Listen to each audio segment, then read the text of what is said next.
بسم اللہ الرحمن الرحیم الحمد للہ الذی کفى والصلاة والسلام علی حبیبہ المصطفى اما بعد النوع الخامس حروف تنصب الفعل المضارع وهي أربعة أحرف أن ولن وكي وإذن فأن للاستقبال وإن دخلت على الماضي نحو أسلمت أن أدخل الجنة وأن دخلت الجنة وتسمى هذه مصدرية۔ پانچویں قسم وہ حروف ہیں جو فعل مضارع کو نصب کرتے ہیں اور وہ چار حرف ہیں ان، لن، کئی اور اذن۔ تو ان استقبال کے لیے ہے اگرچہ ماضی پر داخل ہو، جیسے اسلمت ان ادخل الجنت اور ان دخلت الجنت، میں اسلام لایا تاکہ جنت میں داخل ہو جاؤں، میں اسلام لایا جنت میں داخل ہونے کے لیے۔ وتسمى هذه مصدریة، اور اس کا نام مصدریہ رکھا جاتا ہے۔ پانچویں قسم میں فعل مضارع کو نصب دینے والے حروف کا بیان ہے۔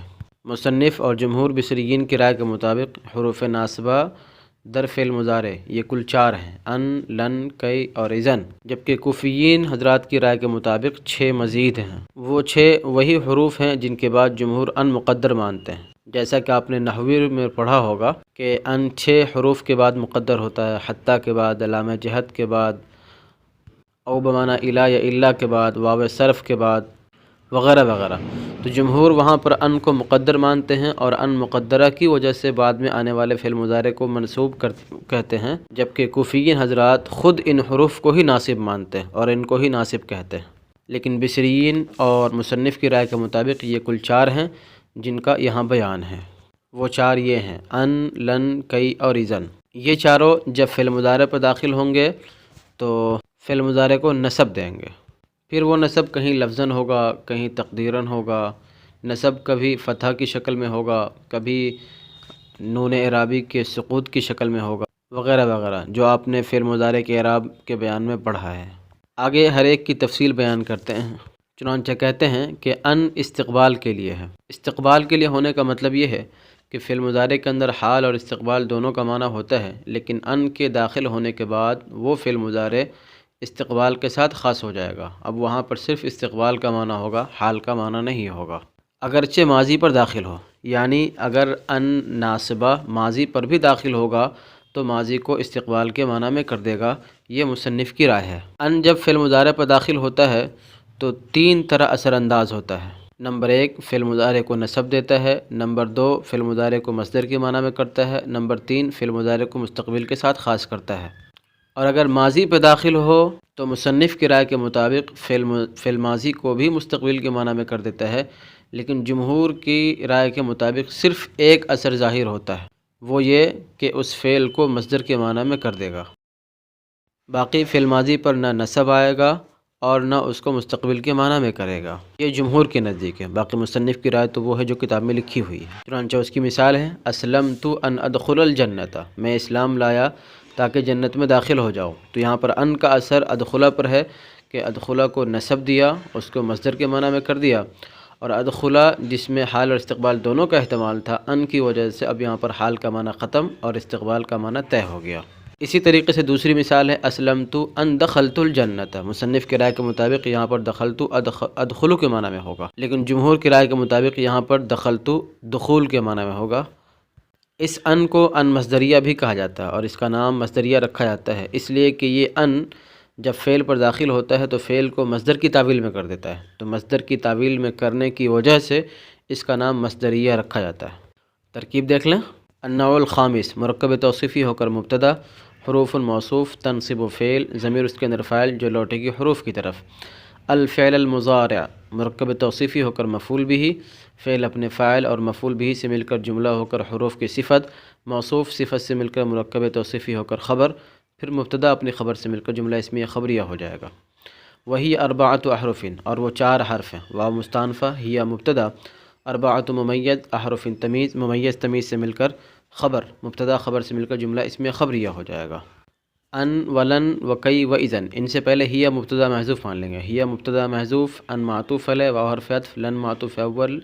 کئی معطوف ثانی اور اذن معطوف ثالث، معطوف علیہ اپنے تمام معطوف سے مل کر خبر، مبتدا خبر سے مل کر جملہ اسمیہ خبریہ ہو جائے گا۔ فَأَن لِلْاِسْتِقْبَالِ، فا برائے تفصیل، ان مبتدا، چونکہ یہاں پر ان کا لفظ مراد ہے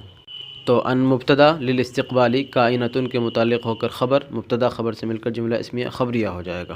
وَإِن دخلت علی الماضی، یہ ان متصلہ ہے، اور ان متصلہ جس کے اندر شرط کا معنی ہوتا ہے اس کی جزا نہیں ہوتی ہے۔ بعض حضرات کے نزدیک اس کی جزا محذوف مانی جاتی ہے، لیکن بعض کے نزدیک اس کی جزا نہیں ہوتی ہے، بس وہ جملہ ہو کر جملہ خبریہ ہو جاتا ہے۔ ترکیب اس کی اس طرح کریں گے، واو علامت وصل، ان متصلہ، ان وصلیہ، دخلت فعل، ضمیر اس کے اندر فاعل جو لوٹے گی ان کی طرف، علی الماضی متعلق ہو جائے گا دخلت کے، دخلت فعل اپنے فاعل اور متعلق سے مل کر جملہ فعلیہ خبریہ ہو جائے گا۔ نحو مضاف، اسلمت فعل، ضمیر اس کے اندر فاعل، ان مصدریہ، ادخل فعل، ضمیر اس کے اندر فاعل، الجنہ مفعول فیہ، فعل اپنے فاعل مفعول فیہ سے مل مصدر کی تعویل میں ہو کر معطوف علیہ، واو حرف عطف، ان ناصبہ مصدریہ، دخلت فعل، ضمیر اس کے اندر فاعل، الجنہ مفعول فیہ، فعل اپنے فاعل اور مفعول فیہ سے مل کر جملہ ہو کر مصدر کی تعویل میں ہو کر معطوف، پھر معطوف علیہ معطوف سے مل کر اسلمت کا مفعول لہ، فعل اپنے فاعل اور مفعول لہ سے مل کر جملہ فعلیہ خبریہ ہو کر مضاف الیہ نحو کا، نحو مضاف اپنے مضاف الیہ سے مل کر مرکب اضافی ہوا۔ واو مستانفہ، تسمى فعل مجہول، ہذہ اشارہ ہے ان کی طرف، نائب فاعل مصدریۃ مفعول بہ، تسمى فعل مجہول اپنے نائب فاعل اور مفعول بہ سے مل کر جملہ فعلیہ خبریہ ہو جائے گا۔ ان فعل مضارع کو نصب دیتا ہے انا کے ساتھ مشابہت کی وجہ سے۔ مشابہت اس طرح ہے کہ جیسے انا مشبہ بالفعل جملہ کو مفرد کی تعویل میں کر دیتا ہے، اسی طریقے سے یہ بھی جملہ کو، فعل مضارع فاعل اگر ہو تو جملہ ہی ہوتا ہے، تو جملہ کو یہ بھی مصدر، اور مصدر ہوتا ہے مفرد تو گویا مصدر کی تعویل میں کر دیتا ہے، تو جملہ کو مفرد کی تعویل کرنے میں دونوں ایک دوسرے کا مشابہ ہے، اور انا کا عمل ہے نصب دینا اپنے اسم کو، تو اس کے ساتھ مشابہت کی وجہ سے یہ ان بھی فعل مضارع کو نصب دیتا ہے، اور باقی تین ان کی مشابہت ان کے ساتھ ہے تو باقی وہ تین ان کے ساتھ مشابہت کی وجہ سے فعل مضارع کو نصب دیتے ہیں۔ ولن لتاکید نفی المستقبل مثل لن ترانی واصلها لا ان عند الخلیل فحذفت الحمزة تخفیفا فصارت لان ثم حذفت الالف لالتقاء الساکنین فبقیت لن، اور لن مستقبل کی نفی کی تاکید کے لیے ہے، جیسے لن ترانی آپ مجھے ہرگز نہیں دیکھ سکتے، اور اس کی اصل خلیل کے نزدیک لا ان ہے، پھر حمزہ کو تخفیفاً حذف کر دیا گیا تو لان ہو گیا، پھر الف کو اجتماع ساکنین کی وجہ سے حذف کر دیا تو لن باقی رہ گیا۔ دوسرے نمبر پر لن ہے، مطلق اگر نفی مقصود ہو تو وہاں پر لا استعمال کرتے ہیں، جیسے کہتے ہیں لا یذهب زید، زید نہیں جائے گا، لیکن اگر نفی کے اندر شدت اور تاکید پیدا کرنا ہو تو ایسی جگہوں پر لا کے بجائے لن کا استعمال کرتے ہیں، جیسے لن یذهب زید، زید ہرگز نہیں جائے گا، لن ترانی آپ ہرگز مجھے نہیں دیکھ سکیں گے۔ بعض کا خیال ہے کہ لا کی طرح لن بھی محض نفی کے لیے آتا ہے، لیکن مصنف کہتے ہیں کہ یہ محض نفی کے لیے نہیں بلکہ نفی کی تاکید کے لیے آتا ہے، جیسے لن ترانی۔ حضرت موسیٰ علیہ السلام نے اللہ تعالیٰ سے ان کی زیارت کی خواہش ظاہر کی اور درخواست کی تھی، تو اللہ تبارک و تعالیٰ نے جواب میں کہا تھا لن ترانی، کہ اس دنیا کے اندر رہتے ہوئے آپ مجھے ہرگز نہیں دیکھ سکتے۔ یہ بھی فعل مضارع پہ داخل ہوتا ہے اور فعل مضارع کو نصب دیتا ہے۔ لن کی اصل کے سلسلے میں تحقیق کرتے ہیں، کہتے ہیں کہ خلیل ایک امام ہے، امام نحو، ان کے نزدیک لن کی اصل ہے لا ان، یعنی لا حرف نفی اور ان، یہ دونوں سے مل کر کے لا ان بنا ہوا ہے لن۔ پھر اس کی تعلیل اس طرح ہوئی کہ کثرت استعمال کی وجہ سے تخفیفاً حمزہ کو حذف کر دیا گیا، جب حمزہ حذف ہو گیا تو لان بچ گیا، پھر الف ساکن اور نون ساکن اجتماع ساکنین، اس سے بچنے کے لیے الف کو حذف کر دیا گیا تو لن باقی رہ گیا۔ امام فرہ رحمۃ اللہ علیہ وہ کہتے ہیں کہ اس کی اصل بس لا ہے، لام اور الف، لا، الف کو نون سے بدل دیا لن ہو گیا، لیکن مصنف کے نزدیک زیادہ راجح خلیل رحمۃ اللہ علیہ کی رائے ہے۔ ترکیب دیکھ لیجئے، واو مستانفہ، لن مبتدا، لام حرف جر، تاکید مضاف، نفی مضاف الیہ مضاف، المستقبل مضاف الیہ، نفی المستقبل مرکب اضافی ہو کر تاکید کا مضاف الیہ، تاکید مضاف اپنے مضاف الیہ سے مل کر مجرور، جار مجرور سے مل کر متعلق ہو جائے گا ثابتۃ اسم فاعل کے، ثابتۃ اسم فاعل اپنے فاعل اور متعلق سے مل کر شبہ جملہ ہو کر خبر، مبتدا خبر سے مل کر جملہ اسمیہ خبریہ ہو جائے گا۔ وَأَصْلُهَا لَا أَنْ عِنْدَ الْخَلِيلِ، واو مستانفہ، اصلها بعد اضافت مبتدا، لا ان ذو الحال عند الخلیل مرکب اضافی ہو کر ظرف ہو جائے گا کائنتن اسم فاعل کا، اسم فاعل اپنے فاعل اور ظرف سے مل کر شبہ جملہ ہو کر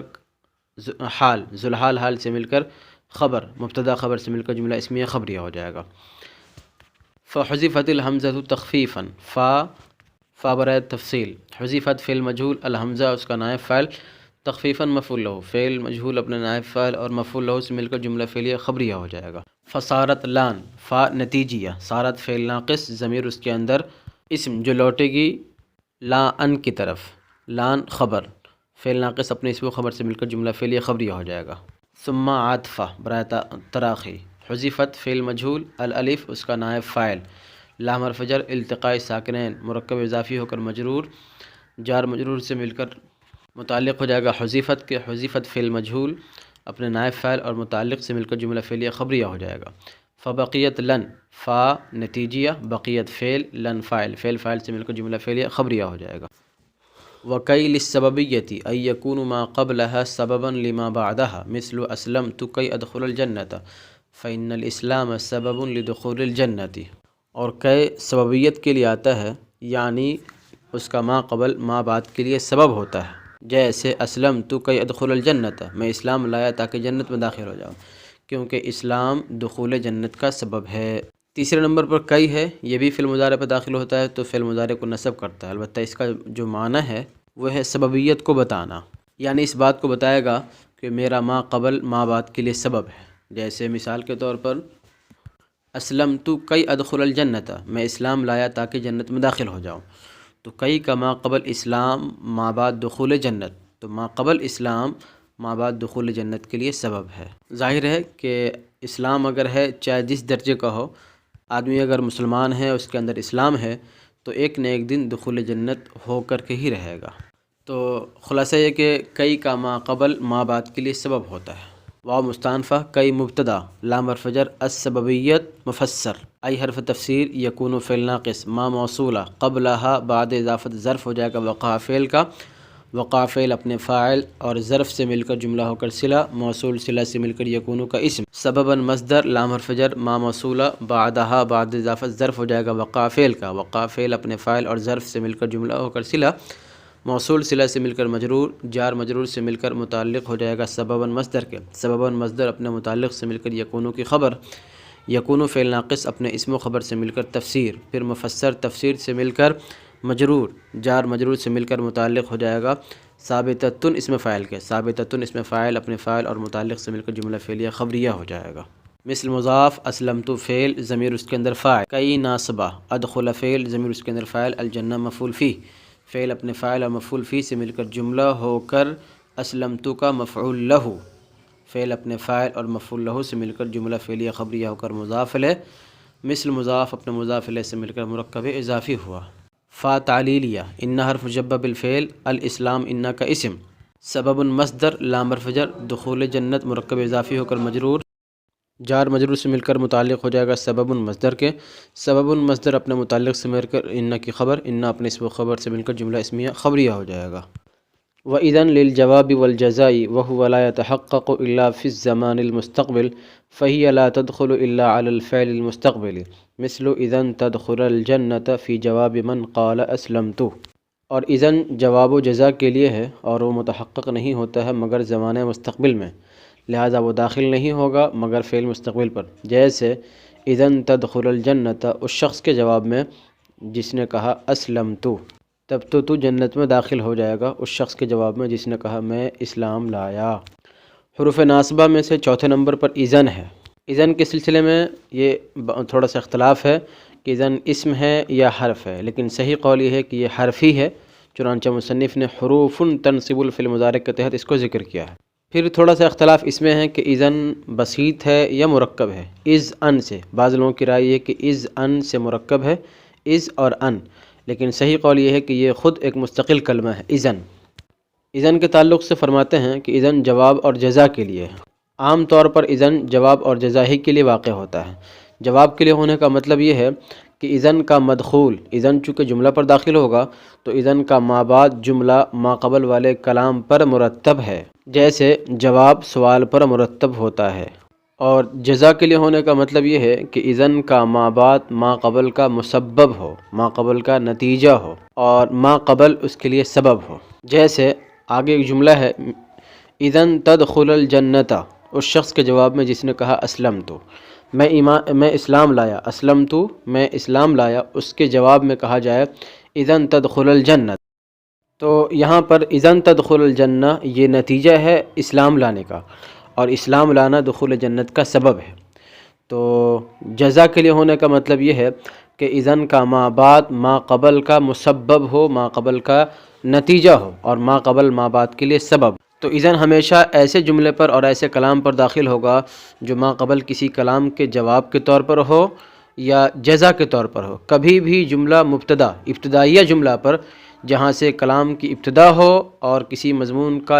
ابتدا کرنا مقصود ہو، وہاں پر اذن داخل نہیں ہوگا۔ اور جواب اور جزا ظاہر ہے کہ زمانہ مستقبل میں واقع ہوتا ہے، لہٰذا اذن کا دخول ہمیشہ فعل مستقبل پر ہی ہوگا، اس لیے کہ اذن آتا ہے جواب کے لیے یا جزا کے لیے، اور یہ دونوں متحقق ہوتے ہیں زمانہ مستقبل میں، اس لیے لازمی طور پر اذن کا دخول ہمیشہ فعل مستقبل پر ہی ہوگا، فعل مستقبل کے علاوہ کسی اور فعل ماضی وغیرہ پر نہیں ہوگا۔ جیسے یہاں پر اس مثال میں اذن تدخل الجنت ہے، اذن داخل ہے فعل مضارع پر۔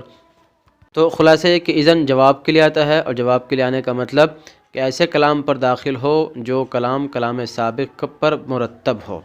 اور جزا کے لیے ہونے کا مطلب یہ ہے کہ اذن کا ما بعد ما قبل کا مسبب اور اس کا نتیجہ ہو، اور ما قبل اس کے لیے یعنی ما بعد کے لیے سبب ہو۔ واو مستانفہ اذن مبتدا، لام حرف جر، الجواب معطوف علیہ، الجزا معطوف علیہ معطوف سے مل کر مجرور، جار مجرور سے مل کر متعلق ہو جائے گا کائنۃ اسم فاعل کے، کائنۃ اسم فاعل اپنے فاعل اور متعلق سے مل کر شبہ جملہ ہو کر خبر، مبتدا خبر سے مل کر جملہ اسمیہ خبریہ ہو جائے گا۔ وَهُوَ لَا يَتَحَقَّقُ إِلَّا فِي الزَّمَانِ الْمُسْتَقْبِلِ، واو مستانفہ ہوا مبتدا جو لوٹے گا جواب اور جزا کی طرف علی سبیل البدلیت، لا يتحقق فعل ضمیر اس کے اندر فاعل، الا حرف استثناء، فی حرف جار، الزمان المستقبل موصوف صفت سے مل کر مجرور، جار مجرور سے مل کر مستثنیٰ مفرغ ہو کر متعلق ہو جائے گا لا يتحقق فعل کے، لا يتحقق فعل اپنے فاعل اور متعلق سے مل کر جملہ ہو کر خبر مبتدا کی، پھر مبتدا اپنی خبر سے مل کر جملہ اسمیہ خبریہ ہو جائے گا۔ فہیہ لا تدخل الا علی الفعل المستقبل، فا نتیجیہ، ہیا مبتدا، لا تدخل فعل ضمیر اس کے اندر فاعل، دونوں کا مرجع اذن ہے، الا حرف استثناء، اعلی حرف جر، الفعل المستقبل مرکب توصیفی ہو کر مجرور، جار مجرور سے مل کر مستثنیٰ مفرغ ہو کر متعلق ہو جائے گا لا تدخل فعل کے، لا تدخل فعل اپنے فاعل اور متعلق سے مل کر جملہ فعلیہ خبریہ ہو کر ہیا مبتدا کی خبر، مبتدا اپنی خبر سے مل کر جملہ اسمیہ خبریہ ہو جائے گا۔ مثل مضاف، اذن ناصبہ، تدخل فعل ضمیر اس کے اندر فاعل، الجنت مفعول فیہ، فعل اپنے فاعل اور مفعول فیہ سے مل کر جملہ ہو کر ذوالحال، فی حرف جر، جواب مضاف، من موصولہ، قال فعل ضمیر اس کے اندر فاعل، فعل فاعل سے مل کر قول، اسلمت فعل ضمیر اس کے اندر فاعل، فعل فاعل سے مل کر جملہ ہو کر مقولہ، قول مقولہ سے مل کر موصول کا صلہ، موصول اپنے صلہ سے مل کر مضاف الیہ، مضاف مضاف الیہ سے مل کر مجرور، جار مجرور سے مل کر متعلق ہو جائے گا کائنتاً اسم فاعل کے، کائنتاً یا ثابتتاً، اسم فاعل اپنے فاعل اور متعلق سے مل کر شبہ جملہ ہو کر حال، پھر ذوالحال حال سے مل کر مضاف الیہ مثل کا، مثل مضاف اپنے مضاف الیہ سے مل کر مرکب اضافی ہو جائے گا۔ ترجمہ ایک بار پھر سے دیکھ لیں۔ پانچویں قسم وہ حروف ہیں جو فعل مضارع کو نصب کرتے ہیں، اور وہ چار ہیں، چار حرف ہیں، ان، لن، کئی اور اذن۔ تو ان استقبال کے لیے ہے، اگرچہ ماضی پر داخل ہو، جیسے اسلمت ان ادخل الجنت، میں اسلام لایا جنت میں داخل ہونے کے لیے، اور اس کا نام مصدریہ رکھا جاتا ہے۔ اور لن نفی مستقبل کی تاکید کے لیے ہے، جیسے لن ترانی، آپ مجھے ہرگز نہیں دیکھ سکتے، اور اس کی اصل لا ان ہے خلیل رحمۃ اللہ علیہ کے نزدیک، پھر حمزہ کو حذف کر دیا گیا تخفیفاً تو لان ہو گیا، پھر الف کو حذف کر دیا گیا اجتماع ساکنن کی وجہ سے تو لن باقی رہ گیا۔ اور کئی سببیت کے لیے ہے، یعنی اس کا ما قبل ما بعد کے لیے سبب ہوتا ہے، جیسے اسلمت کئی ادخل الجنت، میں اسلام لایا تاکہ جنت میں داخل ہو جاؤں، کیونکہ اسلام دخول جنت کا سبب ہے۔ اور اذن جواب اور جزا کے لیے ہے، اور وہ متحقق نہیں ہوتا ہے مگر زمانہ مستقبل میں، لہٰذا وہ داخل نہیں ہوگا مگر فعل مستقبل پر، جیسے اذن تدخل الجنت، اس شخص کے جواب میں جس نے کہا اسلمت، تب تو جنت میں داخل ہو جائے گا، اس شخص کے جواب میں جس نے کہا میں اسلام لایا۔ والسلام علیکم ورحمۃ اللہ وبرکاتہ۔